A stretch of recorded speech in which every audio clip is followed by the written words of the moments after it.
Me now, New York State Democratic Party Executive Director Basil Smikle, New York One political reporter Juan Manuel Benitez, and back with me is Jay Newton-Small. And I'll start with you, gentlemen, since you are just joining the table. Basil, I'll start with you. Donald Trump's gambit to essentially take what happened in Paris and turn it into sort of a cartoon, I think you could say, and sort of talk about the quote-unquote scenario of a good guy with a gun. Does that help to grow Donald Trump's base, or is it just reinforcing a base he's already got? It's reinforcing a base he's already accumulated and solidified, really, since his campaign started.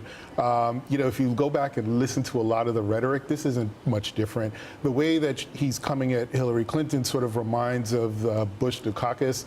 I'm expecting to see a Willie Horton ad come up really soon. I mean, it's very scary stuff, particularly in this environment. There's really no place for it, but the reality is it's not going to stop. Yeah, and the thing is, Juan Manuel, when you look at the reality of it, I mean, the way Trump talks about it was sort of, you know, kind of casual almost, and it was on a day when you had a man shot by Secret Service agents outside the White House, an actual incident in which, you know, the quote-unquote good guy trained Secret Service agents had to use a gun. And when American gun deaths in the U.S., 12,589 people in 2014, 13,419 people in 2015, and to date, already over 5,000 people killed by gun violence. Why is this an issue that Democrats don't seem to be able to communicate that kind of information in a way that helps them? It's too complicated. It's easier to appeal to the fears of Americans right now, that they're really scared because of what's happening not only in this country but overseas. So I think we're seeing Donald Trump now trying to convince the different sectors of the Republican Party or the conservative movement to really come and support him in this candidacy that nobody thought was going to succeed. And now, by default, all of them, we shouldn't be surprised that the NRA is endorsing him, because by default, they're all going to fall behind the candidacy of Donald Trump. If I can also add, I think part of the challenge is that when leaders talk about these gun deaths, it's almost that there's a ghettoization of this problem. Sure. Oh, that's happening in the urban areas. That's the Black and Latinos. They don't know how to act, you know, but clearly that is not the case. Yeah, and as a matter of fact, let's talk specifically about where the gun deaths are happening. To your point, Basil, if you go and you look at a list of the states that have the highest levels of gun violence, and then you compare that to the states that have the weakest gun laws, first of all, the states with the most gun violence, and then you can see there the red states are the ones with the highest gun violence. You can see it's across the South, right? So across the South, as you see there, that is where the most intensity of gun violence is. Then you compare that to the weak versus strong gun laws. Louisiana has the highest level of gun violence, and Alaska, Alabama, Arizona, Mississippi. Look at that crossover with the states that have the weakest gun laws. Mississippi appearing on both lists, Arizona appearing on both lists. So to your point, Basil, it's not as if there's a correlation between letting there be more guns out there and less gun violence. Right, and you take states like New York, for example, you know, and applaud Governor Cuomo, who passed the SAFE Act right after the shootings in Connecticut. There have been leaders who said, in the wake of substantial violence, let's do something about it. But when you get on the state level, especially when you're dealing with Republican legislatures, that's where you're getting the blockage. Yeah, let's not forget that he's not talking about this. He's not saying this in a vacuum. We're talking about a huge, powerful industry in this country that is pushing its product to consumers, to American consumers, and at the same time, it's financing many campaigns in Washington just to keep the same stronghold in this country and keep selling guns to Americans. And Jay, I want to bring you in here because it is an interesting contrast, sort of the two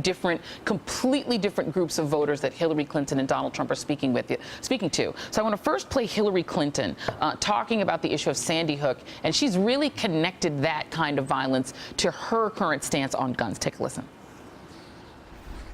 I am here to tell you I will use every single minute of every day, if I'm so fortunate enough to be your president, looking for ways that we can save lives, that we can change the gun culture. It is just too easy for people to reach for a gun to solve their problems. It makes no sense. And we can do this consistent with the Second Amendment. We can do this with the support of responsible gun owners. We can do this consistent with the Second Amendment. We can do it consistent with responsible gun owners. But listen to how Donald Trump, on the other hand, is talking about and getting at that same issue. Take a listen. Hillary Clinton wants to abolish the Second Amendment. Just remember that. We're not talking about change it. She wants to abolish the Second Amendment. So we're not going to let that happen. I can tell you that right now. We're going to preserve it. We're going to cherish it. We're going to take care of it. So Jay, given the fact that there is literally no overlap between those two sets of voters that are being spoken to by Hillary Clinton and Donald Trump, who's in play on the gun issue? Who is left to be in play? Well, Joy, this is actually just a straight base play for both Hillary Clinton and for Donald Trump at a time, you know, where Donald Trump is trying to unite his base. There's questions about whether he's a true social conservative, whether he's a true fiscal conservative, if he's hawkish enough. But this is one issue where he really is, you know, very strong with the base. And so for him, as he's trying to consolidate all of the support behind him, doing this very strong play on guns is a very, very strong base play. And it's the same thing for Hillary Clinton as she's trying to, you know, this is the one issue or one of the few issues where she really is strongly to the left of Bernie Sanders, and as she's trying to unite the party around her and sort of post-primary, the gun play again is very strong for her and has been throughout her entire primary with Bernie. So for both of these candidates, this is a straight and very strong play to their bases, and there is no overlap in independent voters here. And just very quickly, Juan Manuel, that one of the things that Donald Trump has tried to communicate to his party as a reason they should get behind him is he's saying that he could actually put states like New York in play. With that kind of a stance on an issue like guns, is that realistic? Well, my guess is that there is a constituency now that he's talking to, and because for all the talk that we have in this election and previous elections, saying like, well, Latinos are going to decide the election or other segments of the voting population, I think in play right now we have non-urban white men, and I think that's the sector of the electorate that he's trying to court and that we are going to keep seeing both candidates trying to appeal to with issues like this one or many other that are at play. Yeah, indeed.